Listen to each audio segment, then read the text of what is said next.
So welcome to the JB Media Institute Digital Drop-In. Today we're going to be talking about how to create kick-ass holiday ads on Facebook. I know this is a topic that a lot of people have been chomping at the bit to go over because everyone is in the throes of their holiday campaigns. So I'm really excited that we get to have this discussion today. For those of you who don't know me, I'm Sarah. I'm the lead instructor of the JB Media Institute, and I'm here with my co-founder, Justin. Hey, everyone.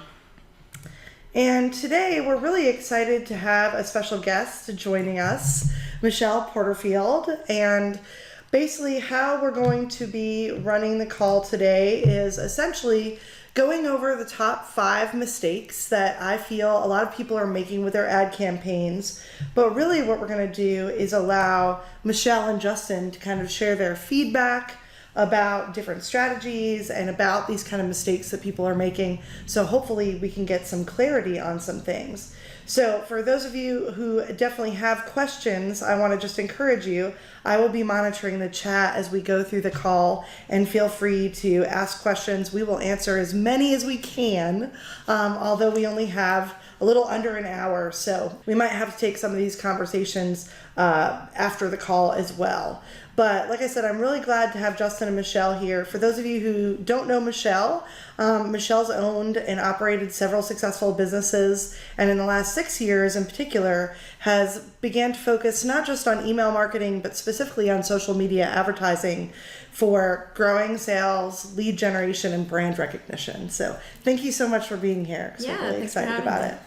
And on top of that, Michelle's also an entrepreneur. Owns her own business and works with other companies as well, managing marketing and providing social media advertising consulting. So please check out her business, Sweet Blossom Gifts, when you have time. But we're going to go ahead and jump right into the questions for today. And like I said, what we're really focused on to begin with are going over these top 5 mistakes that I feel I not only see businesses struggling with, but students, people who are really trying to run these campaigns on their own, are also struggling with. And so we're going to start with mistake number 1, which is brands are paying for ads without a clear campaign objective. So I'm going to go over some of the links that I share in this presentation at the end, but you'll get a copy of this as well, so you can click on all of these links. But for this first mistake, this idea of not having a clear campaign objective, I think, happens a lot. And for most people, I think it's important that you understand the role that that objective plays, because when you're building a campaign in the Facebook Ads Manager, especially when you choose that objective, the objective dictates what types of ads you'll be prompted to create. And then from there, which call to action is actually possible for your ad. So you have to make sure that you choose that actual objective correctly in the beginning. So my question for you guys to start out today is, how do you help clients identify the objective or objectives that are most important for them? So is there a process? How can you help them really know that they should be lead generating or website traffic or engagement, like a boosted post?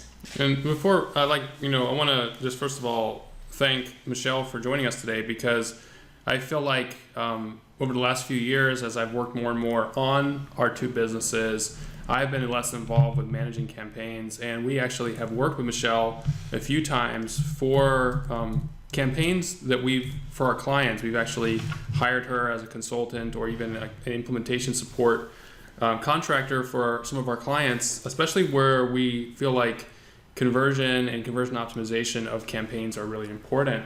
And I've seen that she's really great at getting these campaigns dialed in and optimized and getting the best possible outcomes for some of our projects.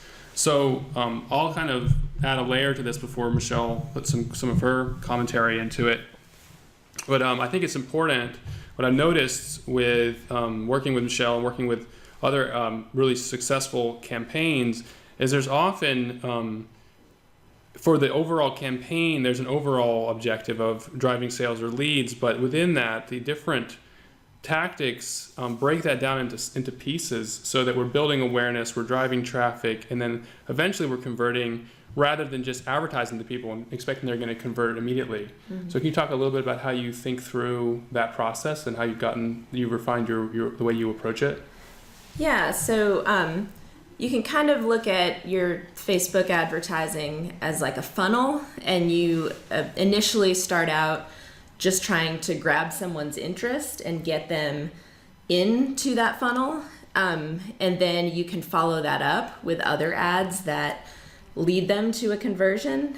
So specifically, if we're talking about e-commerce or wanting some sort of conversion outcome, someone to sign up for a service or something like that, it's really helpful to run an initial ad where your objective would be conversions, but it would be something higher up the funnel, like maybe just getting someone to view your content, or even to take that a step further, maybe add something to their cart, go to the next page, but maybe they don't finish converting because either they don't have time or wasn't their intention on social media that at that moment, but they were interested enough to click. And then follow that up with retargeting ads, which we'll probably talk about more later on, I'm assuming. And then there are also brand recognition campaigns that you can do. And those are mainly just if you are wanting people to know who you are and not necessarily looking for any kind of conversion. You're just wanting people to see who you are and what you have to offer. And then lead generation campaigns, which are really great. We're running one for Diamond Brand Gear right now with several other companies. Those are specifically to gather information from people, like get their email address so you can add them into your email marketing, things like that. So those are kind of the general different kinds of campaigns you can run. Now that's exciting, because I think and thank you for sort of like leading into that discussion, Justin, because I feel like what we're really talking about is that within the customer journey that people are on, they can be targeted with ads at different parts of that customer journey through social media. And I think that's a missing piece sometimes for people. They want to simplify it down to one thing. And really it's like, no, make them aware of the brand, then retarget them so that they convert or a sale actually happens, and think of your objectives going into those different pieces. Yeah, and I would also argue that you can use, and I've seen Michelle do this, you can use social media to create a journey where they were not aware of you before they saw the first ad. They saw an ad which was designed to grow their awareness and pique their interest in what you have to sell, but not expect that. I kind of use this analogy a lot with partnership marketing, but I say like that's like the first date. And the close might be like getting married almost, or depending on the complexity of the sale, it could be that big, or it could just be like get the close is like the second or third date. So you don't go in for the sale on the very first time you get to know somebody. You preferably start with your best educational content or your best overview video, something short and sweet that really gets them as far along as you can, realistically, within a very short period of time because of their attention span. Yeah, and what that does is it then segregates for you the people who are actually interested in your product. Like with that initial campaign, you may cast a wider net, and the people who actually click on that and follow through to your first conversion event are the people who are interested enough in your product that you'd want to then go back to those people and say, hey, here's an incentive to come back, or something to follow up with to those people. Yeah, well, I want to add something here. So like one of the challenges this also creates is that you have to spend money multiple times to get someone to get to the conversion, and you have to keep track of the total spend. So you're spending money to get them into the funnel.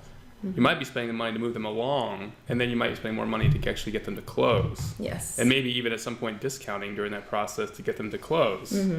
So how, when your primary business has been selling art as gifts online, so how have you been able to track that? Maybe I'm getting ahead in the presentation, but how have you been able to track that as a campaign with multiple objectives that lead to a sale? Yeah, so I'll just throw in here, it's really important to know what a customer or a conversion or whatever your ultimate goal is, a sign up, whatever it is, what that is worth to you, because that's a very important piece of information that you should have on the front end going into it, because that's how you know if your advertising is successful or not.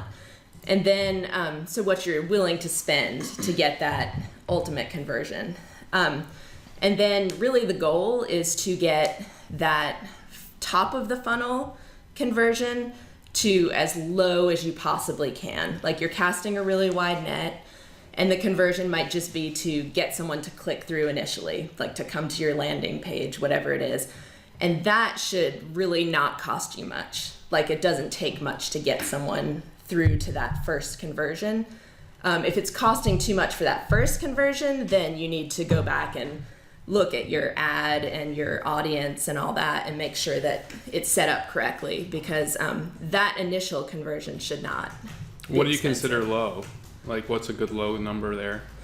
Which I'm sure depends on the audience and the product, but It what really range does. what range are you seeing? Well, like the example I gave you guys that I think we're going to get to a little later in the presentation here, but my top of the funnel, I don't like that to go above like 50 cents to get someone to click through to my website. Okay, So, great. yeah. Awesome. So I see this question, Uma, just about if what we're talking about can be applied to Pinterest marketing, not just Facebook.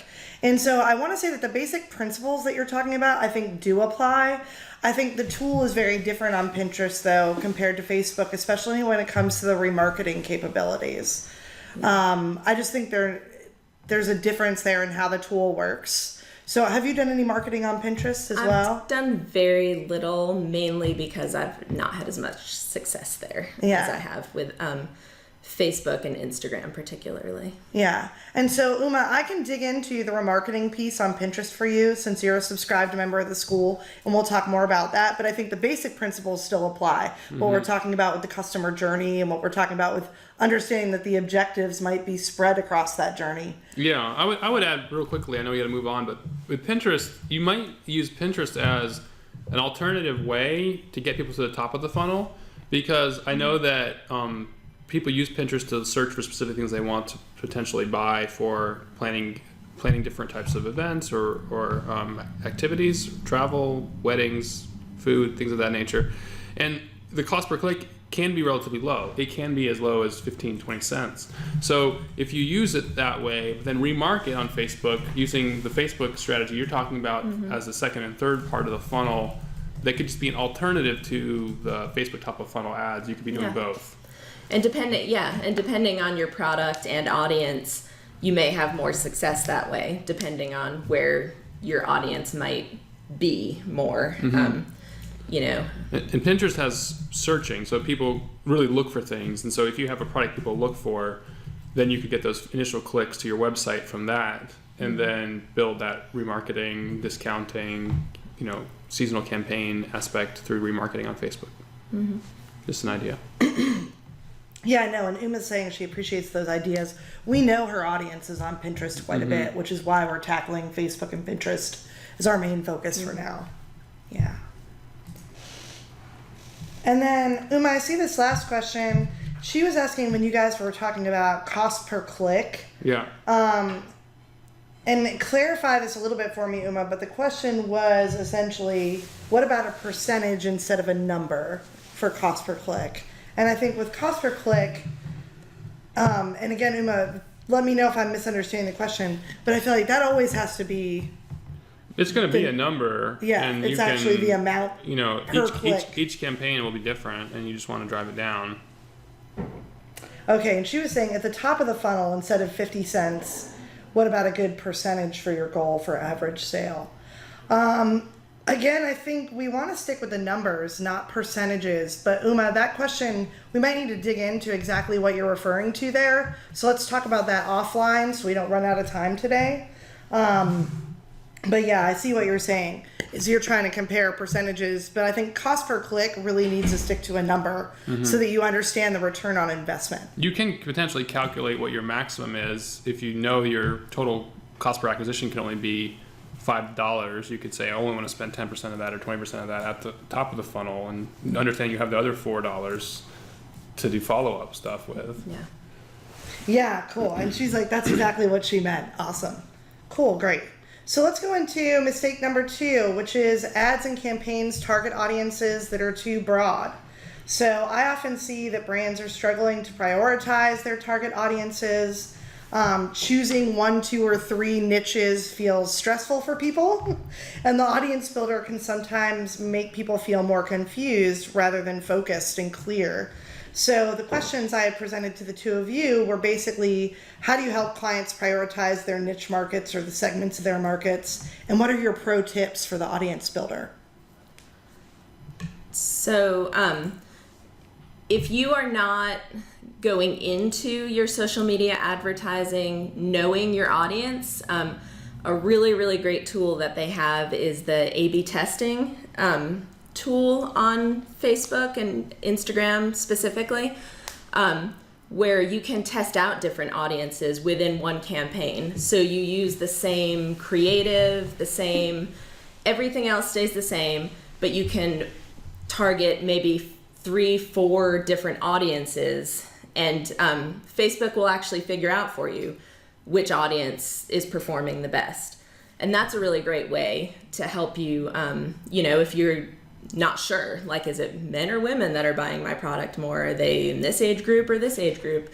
What kind of interest do they have? And the audience builder is really, really, and over the past several years, it's gotten even more so, very robust, the way that you can target by really specific things, like down to occupations. You can target other pages similar to yours and their followers. You can target by specific interests, even things like income levels, location.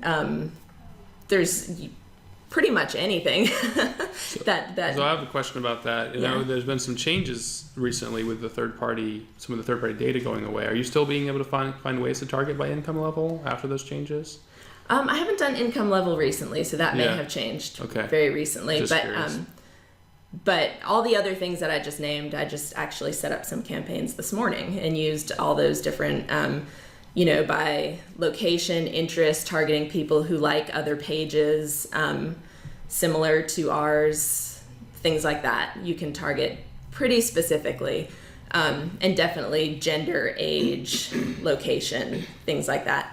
So, I would suggest if you go into your marketing not knowing your audience, that you really utilize the A/B testing capabilities there, because that's very, very helpful to help you know, because sometimes it's surprising. I've been surprised before, like you think of your product a certain way and you think it's going to appeal to certain people, and then when you actually do that testing, you realize, like, for instance, I sell jewelry in my company and was surprised to find out that our marketing actually did better to men because they were shopping for women. So you wouldn't necessarily think that going in, that like, oh, I'm going to target my jewelry to men. But and you can even target things like someone who has a birthday coming up within the next 3 months, someone who's recently engaged, things like that. So if you're selling something, you can even target really specifically like that.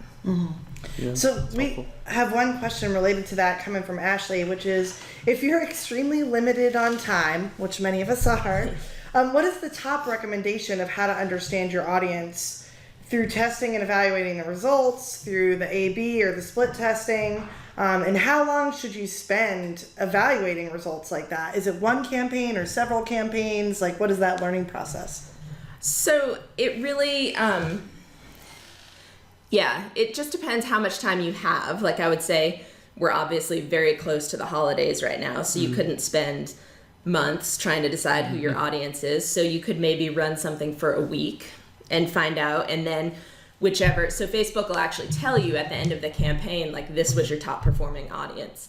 Then go ahead and put all your budget into, advertising to that audience.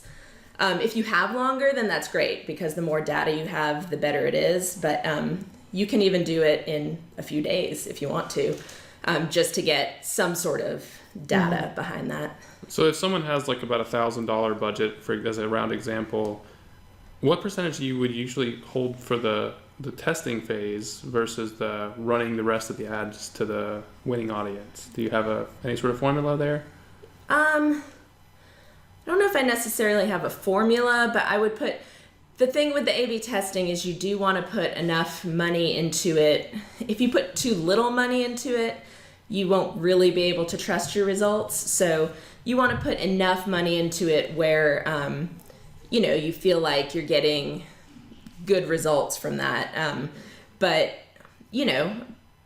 like if you had $1,000 budget, I would say if you'd put like 200 towards the A/B testing and then put the rest towards, because it's still doing something.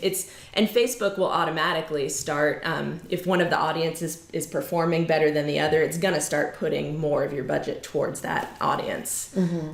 So it's not really that wasteful. No, usually. No, it's not wasteful. Okay, that's good to know.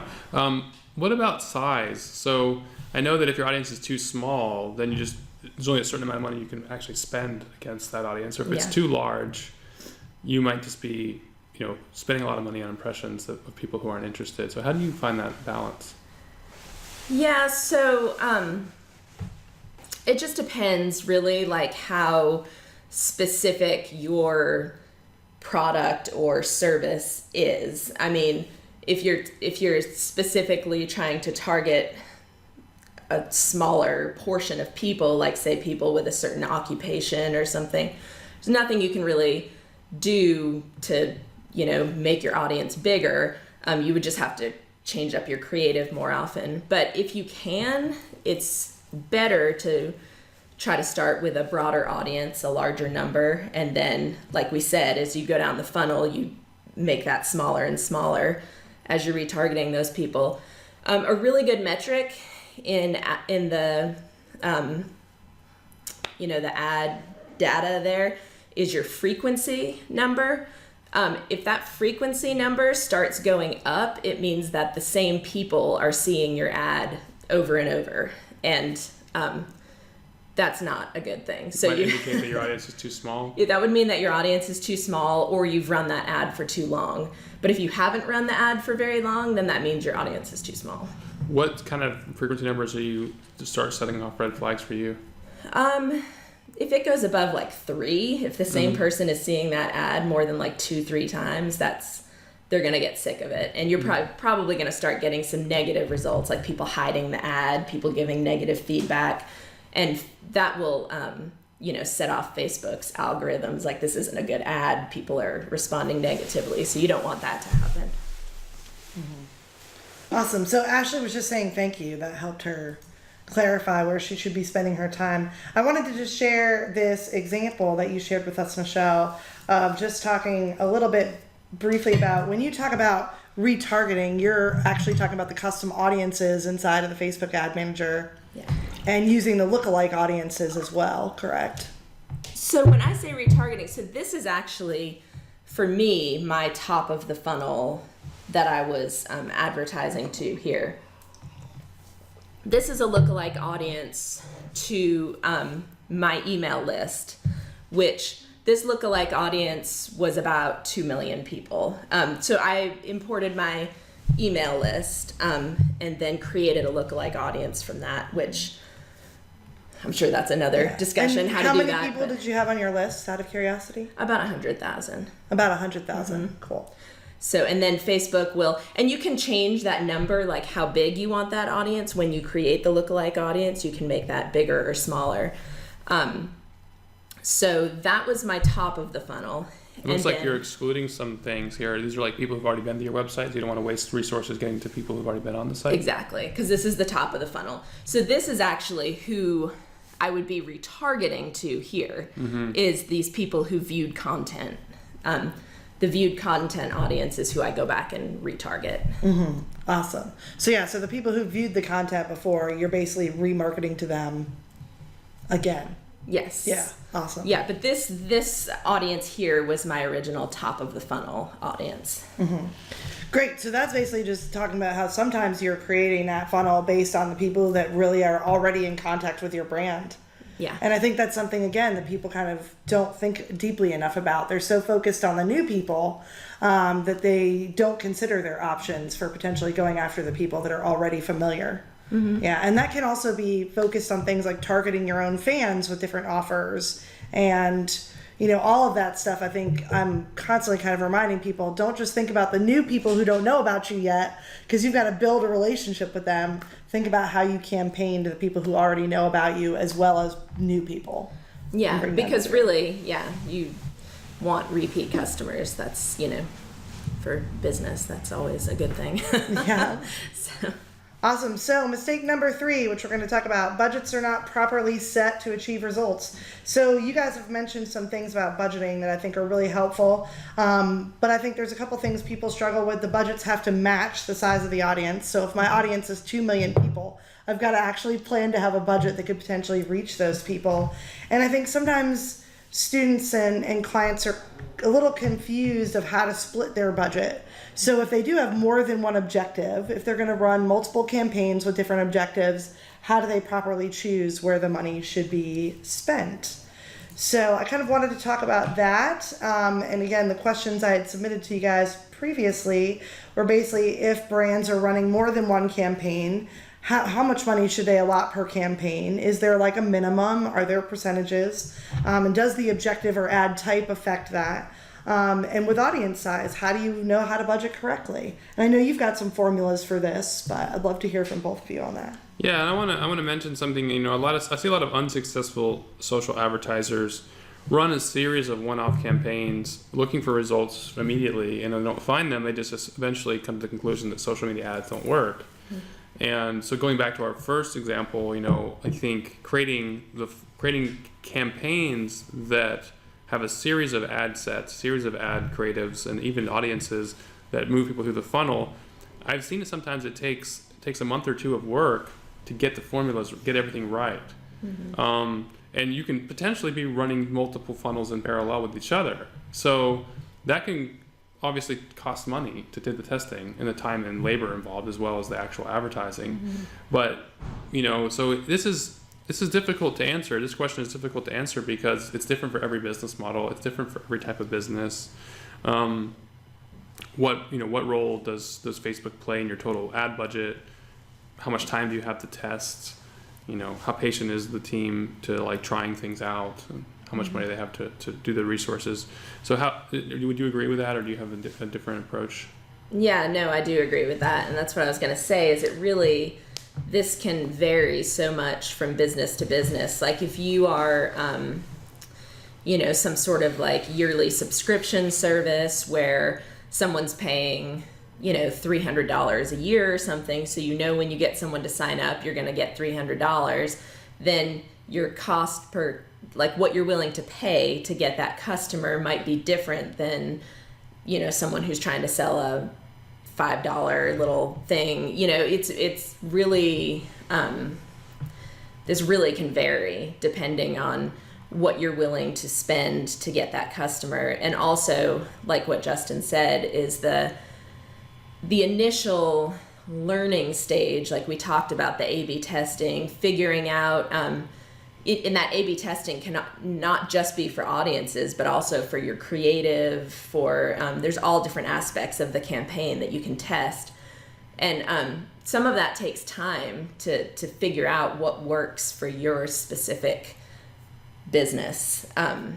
So it's just, the time and the budget that you're willing to put towards that to figure that out.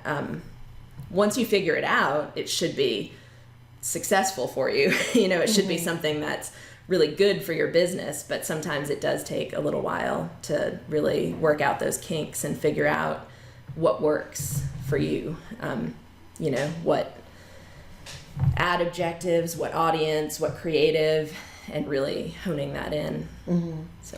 Well, and I just want to say, you called me out because it's kind of a trick question. And I feel like we get this question from students all the time because they want to kind of know what the answer is. And unfortunately, kind of what I wanted us to be able to say was it isn't that simple. At the end of the day, it really depends on kind of where you're at in the business, how much you understand, like you said, like the cost per customer. And especially if you're selling many, many products, the cost per customer depends on what they're buying. So what you're willing to pay to get people who buy this product might be different than what you're willing to pay to get people who would buy these products over here. And so I think it's important for everybody to realize that, there is no kind of simple answer to this question. It really comes down to, building in that time that you spend testing, like you said, to figure out where the money is best spent. And really at the end of the day, social media, it's the sky's the limit. So you can keep spending if you'd like to over time and keep targeting more people. Can you talk really briefly just about audience size and is there a way to know, you sort of touched on it before, but that really your budget is just too small for the audience size you chose?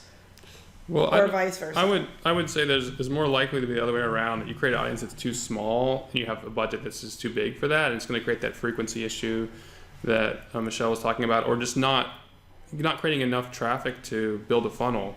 Yeah. On the other hand, most businesses actually have a larger audience than they can afford to market to, so they have to choose how to best spend the budget that they do have, and to create some audiences that are refined enough at the top of the funnel that they're not wasting money at the top of the funnel too quickly. Yeah. So, and I would say that over the years, I've often tried to come up with the rough formula of approximately how much it costs to reach 1,000 people. And I know that that's changing. What I'm starting to see lately is it's starting to fluctuate seasonally and even within weeks based on how much big advertisers are spending at a given time. The more people the more other businesses are spending in a given week, the higher your costs are going to be. Is that right? Exactly. So this time of year, that is something to keep in mind. If you're only running ads around the holidays, you're going to be paying more. You expect to see those numbers inflated and to be spending more to get someone to click through. And the reason for that is because of the competition. Facebook and Instagram and Pinterest and all these social media sites, they have algorithms because they don't want people being flooded with ads. They're not wanting people's experience on their platform to be unpleasant. So you're competing at that point. Who's willing to bid higher, who's willing to pay more to get that customer. So that is something to keep in mind, that, you will see things, maybe you may have more conversions because people are thinking about shopping right now, but you also may be paying more to get those conversions. Yeah. That's great. No, awesome. Thank you guys so much. Because like I said, I think that's something people run into all the time, is understanding that budgeting piece. So mistake number 4 is ads are created with generic unbranded imagery and video footage. So I'm always going to say that if you can use original photography and video content that you've had created, that is your best bet in the ad world. Even to me in the social media world, if it's maybe a slightly less professional, when it's more original, it's just stands out differently. But if you are going to use stock images or stock videos, I think it's important to brand them really clearly. And so I wanted to just show a couple examples of this. This is a really simple example actually from P.F. Chang's, where, who knows where they got the 2 glasses of wine overlooking whatever that space is. But I really like that very simple farm to walk is one of their sort of little taglines. With the P.F. Chang's name. It's really simple. It's sort of right in the eye, the center of the image where your eye falls. And so I feel like they kind of really quickly brand something that's pretty generic looking to themselves. And then you had shared this, and I wanted to just kind of pop this in as an example. This is your own photography of the products. Mm-hmm. I assume, yes. The original photography. And so I think, again, that just... especially when you're selling products, I think it's incredibly important that you have good product photography to go with. Yeah, and this is great, and you can talk a little more about this one specifically, but I like how it balances a really standout image of a particular product with a branded image that's sort of kind of cut off, so it's not overwhelming, but you have your brand in the corner there. Yeah, which this is actually a carousel image, so you see the little arrow. This is where you can scroll through, and I wouldn't ever overdo these, they allow you to upload a lot of products, but like we've talked about, people's attention span is a little bit short. So, I usually try to keep it to like 5, max 6 products on there. But yeah, those are really, and this was a top of the funnel ad here. So this was the, to get people just originally interested in the product. So. Yeah, that's awesome. So the question I had for both of you, and I know, Justin, you're doing a little less of this on the ground doing graphics, but we have a number of people that are either their position requires them to do some of their social media graphics, or they're running a business themselves, and so they're kind of DIYing different things. Are there special tools for graphics or video that you're using or that you recommend or that you both know make it easier and faster? I know a lot of people are using canva.com. Which has been really helpful to a lot of DIY people just because the templates are sort of built in. You have to get familiar with them, but it makes it easier to create the graphics to the right specs. Mm-hmm. Yeah, that's the only one I'm really aware of on the photo side. Are you using something different, or I use this really simple platform called PicMonkey. It's cheap and it's really easy to use, and I'm not really like a graphic person. But I can easily like drop my logo into things, add text, change the size. So that's one I find really useful. But is that an online application or something you download to your computer? Yeah, it's just a website. Yeah. PicMonkey. Great. Yeah, actually, you can use it for free, yeah. or you can subscribe if you want, more robust, be able to do more things. But it's actually a free service. Mm-hmm. Wow. And I like PicMonkey, like Canva, because if you're using stock, you can still add your brand colors and like do overlays and stuff like that. That'll just make it more visually kind of branded. And Joseph, I see your question here. What was the first tool that I mentioned? It's called Canva, CANVA.com. And then the other one was PicMonkey, and it's PIC Monkey. Mm-hmm. But yeah, this is just something I know a lot of people are working on doing their own stuff. And I think you have to sort of push your creativity a little bit. Of course, you have to follow the 20% rule with the text on your images. So you don't have to put lots of text over things for the advertising piece. But I do think, like I said, adding a color overlay, doing what, we saw in the PF Chang's ad with just maybe a little tagline somewhere that brands that more generic image to your messaging can be really, really valuable. So finally, we get to mistake number 5. Which is no one is assigned to review ad tracking and evaluate results. So to the point we had earlier from Ashley, a lot of people are really very limited on their time to spend. But I think this is just key because I feel like social media advertising is this constant learning process where you figure out what works while you're doing it. You can't know what's going to work before you do it. That's just kind of the nature of how it is. So I think it's really important for people to identify the most important pieces of data that prove they're accomplishing their goals, that they check their stats, especially with ads weekly, that you're looking at all that stuff, and that you use that data to figure out how you do the ads better next time. That's something that Justin kind of commented on. A lot of people want to run one kind of straight campaign and they just want it to work. And that doesn't really kind of pan out at the end of the day. So we've touched on a little of this again, but what are the top pieces of data that you're really looking at to define success? And does this adjust based on the campaign? So if you're running a campaign with a certain objective and a secondary campaign with another objective, do those stats change?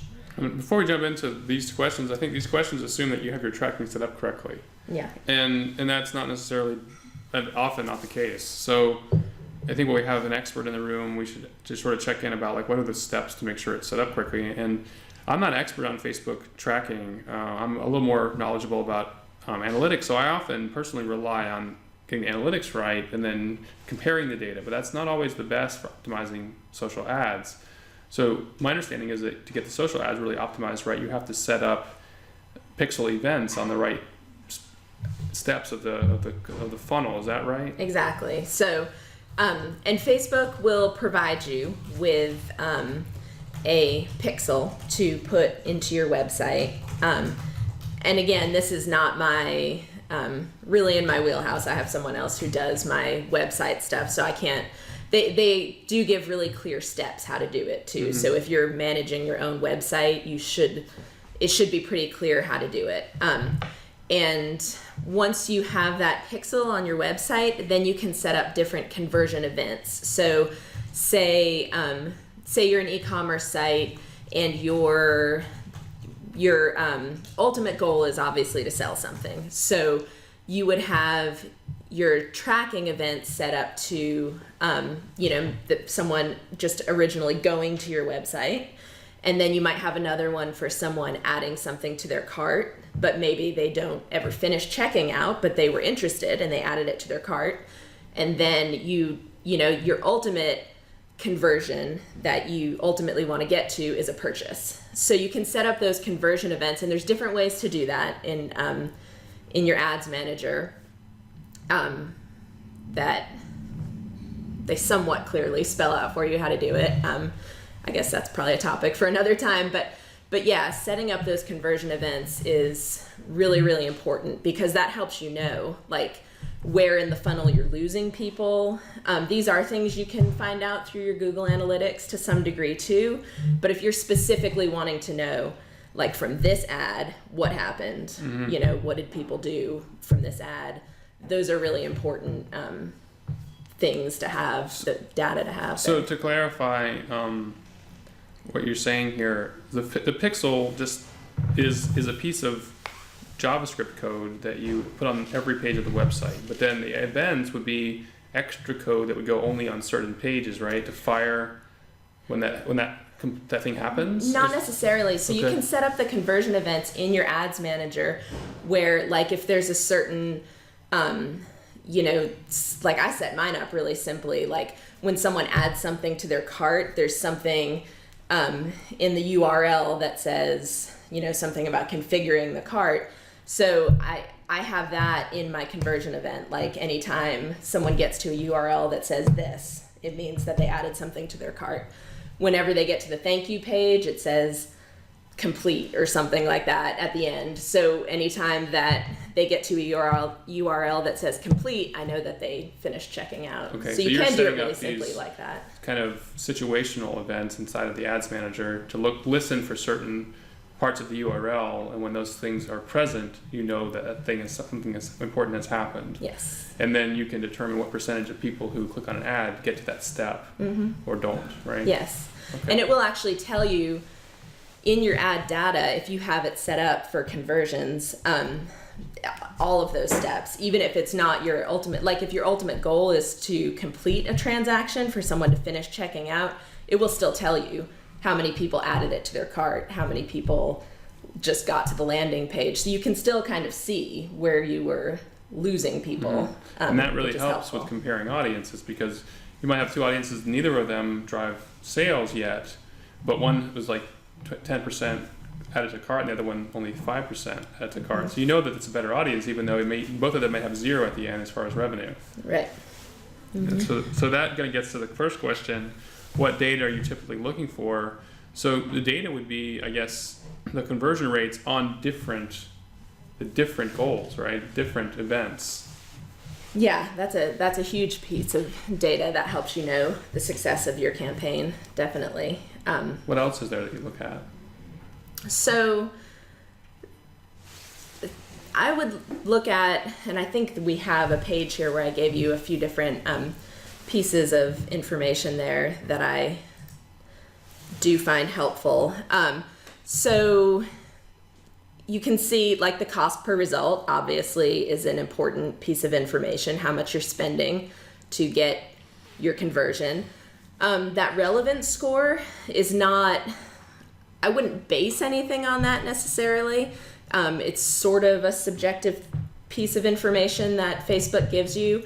But if your relevance score is really, really low, it's something you want to think about, because basically Facebook is telling you, like, listen, the audience that you're targeting to, this isn't relevant to them. They don't care about this ad. They're all ignoring it, right? So that relevance score is somewhat important, and that's between 1 and 10 that they give that score.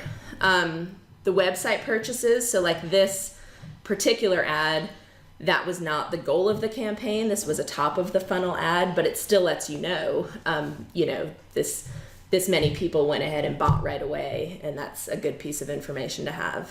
The frequency, again, this is when I changed out the ad here. People were seeing it, over 2 times.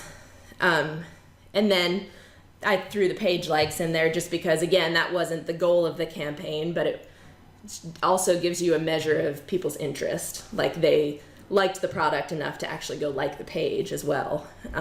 So all these pieces of data just give you like the interest level of your audience. So just to put all this together, all 3 screenshots here are related to the same campaign, right? Yes. A top of funnel lookalike audience based on your top 100,000 customers to drive carousel ad traffic to your website, right? Yes. And is this showing that you got 9,000 total website visitors from this campaign? Is that accurate? Yes. For 20 cents a piece? Yes. That's really good. And you also got 48 sales from those 9,000 total visits. Yes. So that's a pretty low conversion rate, but it's, again, top of funnel. That's top of the funnel. And then there were retargeting campaigns that went back to those 9,500 people that, showed them the product again, this time with an incentive to buy it, a discount. Right. So just to go back to the one other question that I think people often have is, so when you're building the campaign, you choose the objective and you put together the whole campaign. Some of this stuff I think people get confused about. So how can I make sure I see website purchases? Do I have to choose a certain objective to get that? Am I having to use the conversions as my main focus?